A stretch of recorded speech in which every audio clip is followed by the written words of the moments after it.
중2병이 걸릴 만한 한 15살 때 집이 어려워졌었거든요. 집에 자산이 없으니까 살림살이를 압류합니다.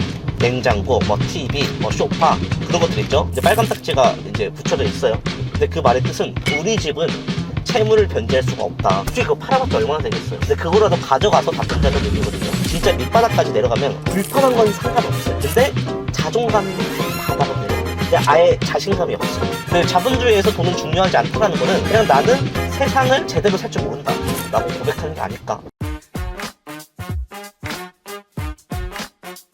아니 대표님, 인생에 돈이 전부일까요? 요새 돈 고민이 너무 많아서요. 전부다라고 볼 수는 없는데, 근데 저는 인생에서 돈이 겁나게 중요하다고 생각하는 사람입니다. 제가 여태까지 뭐 경험하면서 느낀 건데, 대다수 불행은 돈하고 연결돼 있고요. 불행을 막을 수 있는 것도 돈으로 웬만하면 거의 다 해결할 수 있습니다. 그러면 돈으로 안 되는 게 아예 없다는 소린가요? 돈으로 안 되는 것도 있겠죠. 뭐 사랑이라든가 아니면 뭐 가치관이라든가 그런 건 있을 수가 있는데, 일상적인 생활에서는 돈이 있으면 웬만한 건 다 해결된다 라는 의미라는 거죠. 그래서 어떤 사람들은 돈은 그렇게 뭐 중요하지 않아요. 차라리 뭐 건강, 행복, 물론 그런 것도 중요한 가치지만 그런 것들이 있기 때문에 돈은 별로 중요하지 않다 라고 말하는 거는, 근데 우리가 현재 살고 있는 사회가 공산주의인가요? 북한도 돈 겁나 중요할 것 같은데, 공산주의라도. 근데 자본주의잖아요. 근데 자본주의라는 건 결국에 돈으로 움직이는 사회거든요. 근데 자본주의에서 돈은 중요하지 않다라는 거는 그냥 나는 세상을 제대로 살 줄 모른다 라고 고백하는 게 아닐까, 좀 심하게 얘기하면 라고 생각합니다. 제가 요즘 이혼숙녀 캠프 서자본 나오는 거 있잖아요. 재밌어서 요즘 종종 보거든요. 근데 보면서 느낀 게 뭐냐면, 그들이 이혼하고 싶어하는 사유 또는 가정에 불화가 있는 사유 있잖아요. 그런 것들을 보면 대다수가 뭔지 알아요? 성격 차이 아닐까요? 아니요. 제가 봤을 때는 대다수가 돈입니다. 돈. 결혼 생활을 했는데 처음에는 행복했겠죠. 근데 시간이 가면서 불행했던 큰 이유 중에 하나가 돈으로부터 시작되더라라는 거죠. 놀랍게도 저는 뭐 외도라든가 그런 게 이유가 있지 않을까 생각했는데, 그건 그렇게 비율이 많지 않고요. 대부분 돈이에요. 근데 그분들의 사례를 보면 어떤 게 있냐면, 사업을 잘해서 가정을 더 잘 먹고 잘 살게 하기 위해 했다. 그래서 그런 의미에서 대출을 받아서 사업을 했는데 잘 안 돼서 경제적으로 힘들어진 케이스는 거의 없고요. 대다수가 뭔지 알아요? 경제관념이 부족합니다. 그냥 한 달에 300만 원 벌어요. 그럼 지출은 무조건 300 이내로 다 끊어야 되거든요. 근데 뭐 대출, 할부 그런 걸 하면서 오히려 그런 생활비를 쓰기 위해서 대출을 받죠. 뭐 현금 서비스 받고 리볼빙 하고 막 그런 것들이 있는 거죠. 그래서 제가 봤을 때는 결혼을 하고 그랬을 때 불행이 대다수는 돈하고도 많이 연결이 되어 있다라고 볼 수가 있습니다. 왜냐면 돈이 없다는 거는 돈을 메꾸기 위해서 육체적으로 더 뛰어야 돼요. 직장 생활뿐만 아니라 막 부업도 하고 뭐 비 오는 날 뭐 배달도 해야 될 수도 있고 그럴 수가 있거든요. 근데 그렇다는 건 육체적으로 더 힘들어지죠. 근데 사람이 뭐 잠도 제대로 못 자고 육체적으로 피곤하면 괜히 더 짜증이 나잖아요. 그러니까 당연히 이제 행복해질 수가 없는 거죠. 근데 그 근본적인 원인에는 돈이 있다 라고 생각을 하는 거죠. 왜냐면 저 같은 경우는 이제 중2병이 걸릴 만한 한 15살 때 집이 어려워졌었거든요. 집에 자산이 없으니까 살림살이를 압류합니다. 냉장고, 뭐 TV, 뭐 소파 그런 것들 있죠. 혹시 영화에서 보던 빨간 딱지 떼이는 그런 건가요? 그런 거죠. 근데 그거를 제가 15살 때인가 14살 때 경험을 하잖아요. 학교하고 이제 집에 왔는데 이제 빨간 딱지가 이제 붙여져 있어요.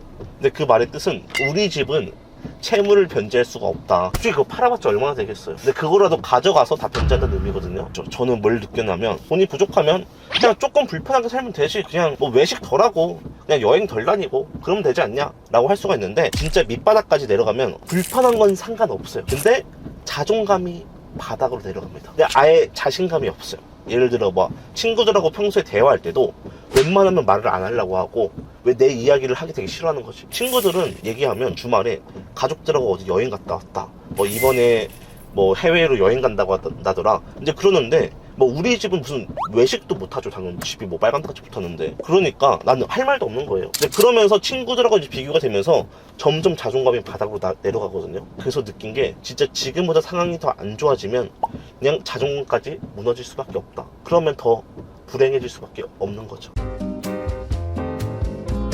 제가 직장 다녔을 때 돈 아끼려고 뭔 짓 한지 알아요? 집이 그때는 하남이었거든요. 근데 그때는 지하철이 안 들어와 있었어요. 근데 지하철 정기권 알죠? 정기권으로 하면 뭐 몇만 원 싸단 말이에요. 이제 그거 뭐 이제 한 달에 몇 회 쓸 수가 있고. 근데 그게 아쉬웠던 게 버스랑 환승 적용이 안 돼요. 저 같은 경우는 일반적으로 출근을 하려고 했으면 버스를 타고 상일동역에 내려서 이제 영등포까지 출근을 하는 그런 방식이었거든요. 근데 버스를 타니까 지하철 정기권에 그 싸게 살 수 있는데 그걸 누릴 수가 없잖아요. 그래서 제가 한 달에 한 2, 3만 원 정도 아끼고자 자전거를 타고 상일동역까지 갑니다. 어디서요? 하남에서. 그리고 자전거로 거의 15분, 20분 걸리고요.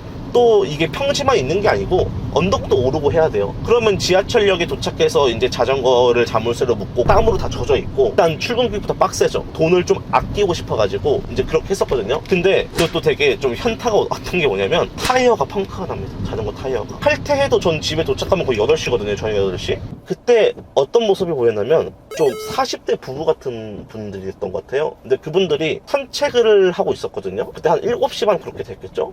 근데 일반적으로 사람들은 밥을 먹고 산책을 하잖아요. 근데 제가 느끼기에는 그분들을 보고 퇴근을 하고 나서 밥도 먹고 이제 저렇게 삶을 즐기고 있구나 라는 건데, 나는 이제 집에 들어가서 밥 먹으려면 밤 8시고 그래요. 그러면서 느낀 게, 아, 내가 지금 회사를 다니고 있는 거는 어떻게 보면 내 자유와 등가 교환을 하고 있구나. 왜냐면 회사에서 월급을 받는 거는 결국에 내 자유를 갖다 팔아서 이렇게 월급을 받는 거죠. 더 쉽게 설명해 드리면, PD님이 어떻게 보면 직장인이잖아요. 근데 갑자기 오늘 내가 비도 오는데 그냥 집에 가서 막걸리에 부침개 부쳐 먹고 싶네 라고 생각할 수가 있죠. 지금 가고 싶은데요.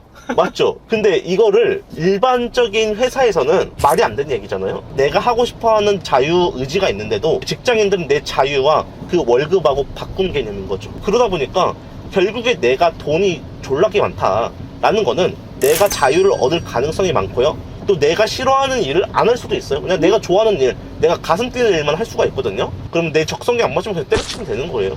근데 그런 것처럼 돈은요, 내 자유와 등가 교환이다. 돈이 많으면 많을수록 나는 더 자유로워질 수가 있고요. 내가 하기 싫은 일도 어쩔 수 없이 해야 돼요. 아까 제가 이혼숙녀 캠프 얘기했죠. 네. 또 보니까 둘 중에 한 명이 경제관념 있는 분들은 진짜 엄청 빡세게 살아요. 퇴근하고 알바하고 대리운전하고 그렇게 살거든요. 근데 결국에 돈이 없기 때문에 내 시간이라는 그런 자유와 그렇게 해서 벌 수 있는 돈과 맞바꾼 거죠.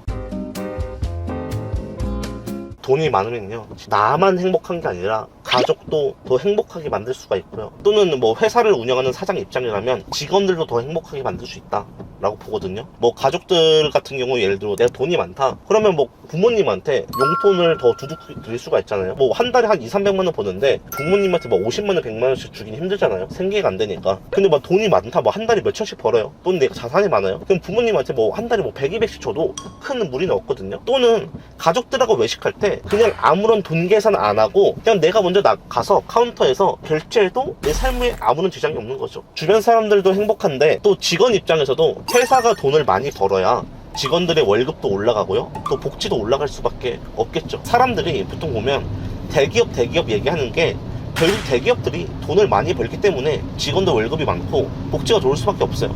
근데 또 대기업도 보면 뭐 보통 선망하는 뭐 삼성, SK 하이닉스, 뭐 현기차 그런 데도 있죠.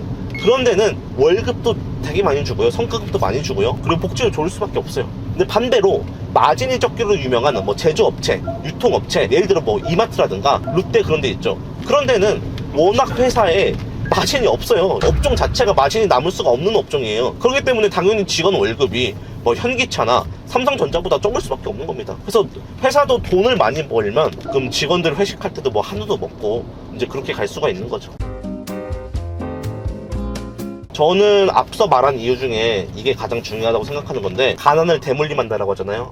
근데 가족의 가난을 끊어낼 수 있다고 생각합니다. 돈이 진짜 많다면. 보통 부라는 게 대물림 된다고 얘기하잖아요. 앞에 부모님 같은 분들이 부자였다면 그 밑에 자녀도 분명히 부도 대물림 받겠지만 부자 마인드, 어떻게 하면 부를 쌓을 수 있고 또 소비도 절제할 수 있는지 그런 것들을 같이 배운다고 생각하거든요. 근데 첫 단계에서는 누구나 가난의 대물림을 끊기 위해서 엄청난 노력이 들어갈 수밖에 없다라고 이제 볼 수밖에 없죠. 처음에는 종잣돈도 없잖아요. 그래서 종잣돈도 없으니까 계속해서 뭐 절약하고 돈 모으고 이제 그런 것들도 있는 건데, 누구나 현대 사회를 사는 사람이라면 돈이 없으면 고민하잖아요. 돈이 없으면 어떻게 하면 돈을 더 모을 수 있을지, 아니면 또 돈을 더 벌 수 있을지. 결국 평생을 살면서 돈에 대한 스트레스와 떨어지기가 어려운데, 만약에 내가 열심히 해서 돈을 진짜 많이 번다 또는 진짜 많이 모은다 라고 한다면 이제 자녀들은 이에 대한 고민을 좀 덜 할 수가 있다는 거죠. 이해돼요? 부자 자녀로 태어난 게 최고다 이 말 아닌가요? 일반적으로 뭐 부자 뭐 이재용 자녀 부럽다 뭐 하잖아요. 근데 보통 사람들 그걸 말하는 거는 저는 부에 대한 상속, 그 금액 자체는 본다고 생각하거든요. 근데 그거 자체도 중요하죠. 그것뿐만 아니라 그냥 부자 마인드 같은 것도 같이 상속을 받을 수 있다. 습관 같은 거죠. 그렇죠. 습관이라는 거죠. 그래서 경제교육이 자연스럽게 된다라는 거죠. 근데 처음부터 부자가 아닌 사람들은 어떻게 해야 될까요? 결국에 이거를 결단을 내려야 돼요. 본인이 어떻게 보면 희생할 수밖에 없다. 가족들을 위해서. 왜냐면 본인들이 직장인인데 뭐 6시에 퇴근해요? 그럼 6시부터 뭐 자기 전까지 계속 뭐 이와 관련한 공부를 한다거나 아니면 투자를 한다거나 그렇게 나아갈 수밖에 없어요. 왜냐면 처음엔 가진 게 없잖아요. 그래서 대신 본인이 이걸 했는데 좋은 성과를 냈다. 그러면 내 자녀들은 내가 앞서서 진짜 뭐 거지같이 뭐 돈 모으고 했던 그런 것들을 안 해도 된다는 거죠. 그 습관도 배울 수 있는 거죠. 그죠. 습관도 같이 배우겠죠, 당연히. 그래서 저는 사실 가족의 가난을 끊는다는 게 돈이 진짜 많아야 되는 이유 중에 하나라고 봅니다. 부모는 자기는 못 먹고 좀 덜 입어도 자녀들한테는 무한정을 해주고 싶잖아요. 근데 그러기 위해서는 진짜 돈이 많아야 된다. 또 그만한 대가도 치러야 된다 라는 거죠. 그런데 돈만 바라보면 안 돼요. 이게 뭔 쌉소리 같은 소리냐 라고 할 수가 있거든요. 여태까지 돈이 졸라 많아야 된다고 했는데 다음 시간에 돈은 진짜 중요한데 돈은 그렇게 중요하지 않다. 더 정확히 말하면 돈은 정말로 많으면 중요한데 돈에 미친놈이 되면 안 된다 라는 거에 대해서 이야기를 하도록 하겠습니다. 그럼 구독 박아놓고 알림 설정 해놓고 2부에서 뵙도록 하죠.